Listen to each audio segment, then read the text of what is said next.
너무 이유를 달고 to를 달면 명상할 수가 없어요. 그냥 하는 거예요. 무조건 하는 거예요. 근데 그게 계속 자꾸 하다 보면 그 경험치가 어느 순간 쌓여서 본능적으로 명상을 하게 된다는 거죠. 그러니까 제가 한 10년 넘게 명상을 이렇게 하다 보니까 어느 순간 힘들면 명상하는 걸로. 근데 이제 문제가 뭐냐면 처음에는 제가 힘들 때만 명상을 했어요. 그러니까 이제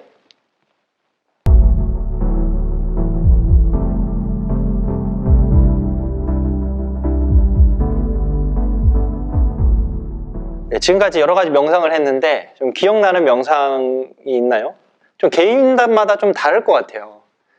예. 어떤 명상이 좀 기억에 남으세요? 아, 에너지 명상? 네. 예, 에너지 명상. 에너지 명상에 뭐 어떤 좋은 점이 있었나요? 아, 재밌었어요? 예. 원래 목소리가 이렇게 작으신 분이었어요? 아, 쑥스러움이 많으신 걸로.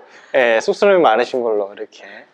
예, 알겠습니다. 재밌었다. 예, 또 보살님은 어떠셨습니까? 어떤 명상이 좀 기억에 남으세요? 차크라가 굉장히 궁금했거든요. 예. 아직 답은 못 들었어요. 10건이 되는 사람은 짧은 시간에 좋은 효과를 내기 위해서 엄청나게 막 일주일 내내 산다거나 이럴 수 있는 더 빨리 깨닫겠죠. 그러니까 뭐 부처님은 어떻게 했어요? 왕궁에 좋은 걸 다 호화로운 생활을 버리고 6년 반 고행을 갔잖아요. 그러니까 그만큼 거기에 전일하게 투입을 하고 지속적으로 하니까 결과가 나온 거잖아요.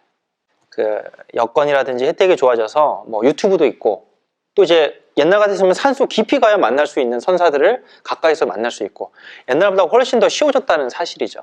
중요한 거는 이제 체험인 것 같아요. 예, 자신 안에서 나타나는 현상.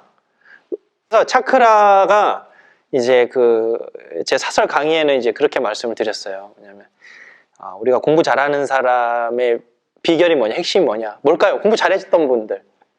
내가 잘하는 거를 냅다 이렇게 하는 거예요. 그래서 뭐 명대사 있잖아요. 주유소 습격 사건에 난 한 놈만 패 있잖아요. 그러니까 내가 자신 있는 거를 하나만 이제 죽어라 하는 거예요. 그러면 거기에서 나름대로 깨달음이 열리는 거죠. 아, 이렇게 하면 되는구나. 이렇게 하니까 공부가 되는구나. 마찬가지예요. 차크라도 주로 자기가 잘 느껴지는 차크라를 위주로 계속 파다 보면 그 주변에서 그 에너지 영향력이 파장이 번지기 시작해요. 그러면 어느 순간 거기도 자연스럽게 활성화되는 거죠. 그러니까 그런 네트워크 이론에 그런 거 있습니다. 여러분 재밌어지려면 어떻게 해야 될까요? 막 인터넷 유머 잡지 막 이런 거 보고 막 뭐 그래야 재밌어질까요? 재밌는 사람이랑 같이 있으면 재밌어져요. 네. 그럼 행복해지려면 어떻게 해야 될까요? 맞아요.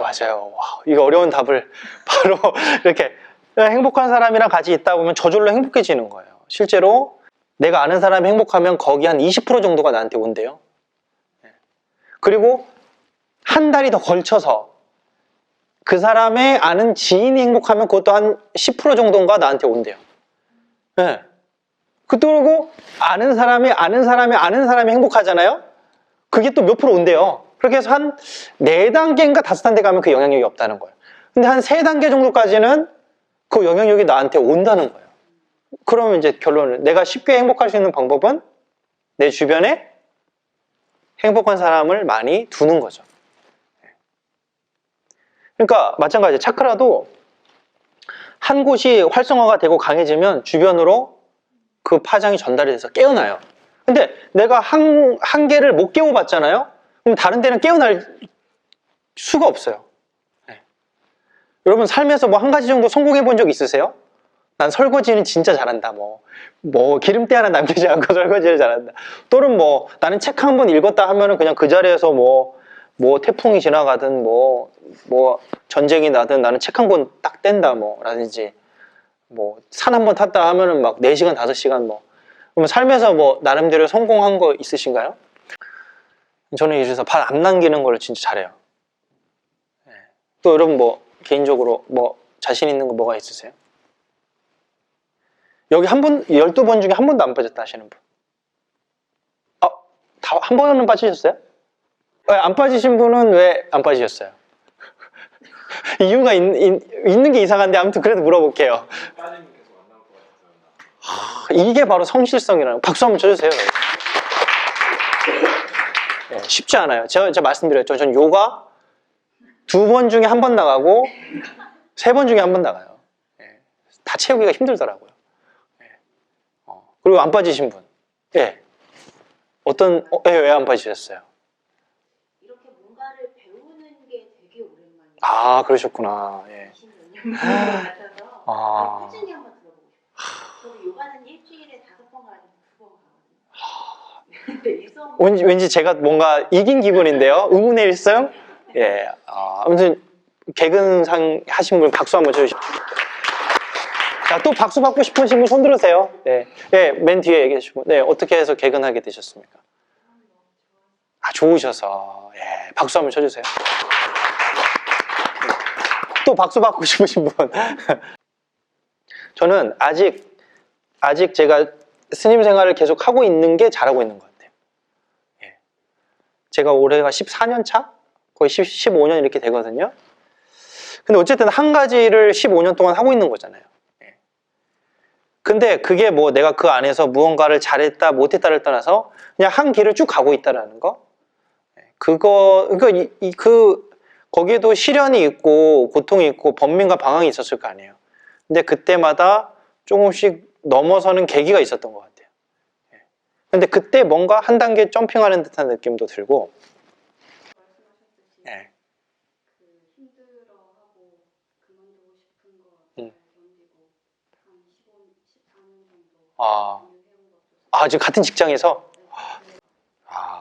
굉장히 좋은 그 마인드인 것 같아요. 뭔가 저는 뭐 웃자고 해서 뭐 이렇게 약간 이렇게 그건 뭐 잘하는 게 아닌데요 이렇게 얘기는 했지만 사실 그런 게 좀 중요한 거거든요. 자신에 대해서 뭔가 이렇게 좀 더 긍정적으로 보고 관찰하고 이렇게 성찰하고 깨닫고 이런 부분이 좋은 것 같아요. 우리가 한 가지를 지속적으로 하다 보면 거기에 무언가가 있다라고 하는 것이죠. 그래서 저는 처음에 명상을 배울 때 굉장히 조금 힘들었거든요. 그만두고 싶을 때가 너무 많았어요. 너무 힘들었고, 근데 지나고 나니까 좋은 게 있더라고요. 가랑비에 옷 젖는다는 말처럼 어느 순간 제 습관 속에 명상이라는 게 딱 자리가 잡힌 거예요. 그러다 보니까 힘들고 지칠 때 명상을 꺼내 먹어요. 그쵸, 꺼내 먹어요. 뭐 자이언티의 노랫말처럼 맛있게 꺼내 먹으면 되는 거예요. 그래서 그냥 이제 컨디션 괜찮을 때는 그렇게 앉아서 호흡을 해요. 아니면 에너지를 느끼면서 흐름을 타는 에너지 명상을 합니다. 그럼 회복이 돼요. 근데 컨디션 너무 안 좋고 체력도 바닥이고 그러잖아요. 그러면 그냥 누워요. 누우면 좀 그래도 더 편하더라고요. 네, 누워서 힘을 쭉 빼고 있으면 어느 순간 뭐가 채워져요. 조금 채워지면 이제 어떤 힘이 생기냐면 배로 호흡할 수 있는 여력이 생겨요. 그러면 이제 배 근육이라든지 이런 걸 움직이면서 깊게 숨을 쉬어보는 거예요. 근데 그게 처음에 잘 안 되잖아요. 그러면 누웠을 때 이 등 쪽에 방석을 하나 깔아놓는 거예요. 그러면 배가 좀 볼록 오면서 이쪽에 힘이 좀 잘 들어가요. 그러니까 뭐 방석을 깔든 아니면 그냥 눕든 좀 있다 보면은 배에 힘이 생기고 기운이 좀 차요. 그러다 보면 뭔가 이렇게 지금 이 시련을 이겨낼 수 있는 힘이 생긴다는 것이죠. 삶의 무게가 이렇게 무거운가, 나는 이렇게 업장이 두터운가 이런 생각이 들 때가 있어요. 그러면 그때마다 그냥 명상을 합니다. 그냥 묻지도 따지지도 말고 그냥 명상을 하는 거예요. 명상에 너무 이유를 달고 토를 달면 명상할 수가 없어요. 그냥 하는 거예요. 무조건 하는 거예요. 근데 그게 계속 자꾸 하다 보면 그 경험치가 어느 순간 쌓여서 본능적으로 명상을 하게 된다는 거죠. 그러니까 제가 한 10년 넘게 명상을 이렇게 하다 보니까 어느 순간 힘들면 명상하는 걸로. 근데 이제 문제가 뭐냐면 처음에는 제가 힘들 때만 명상을 했어요.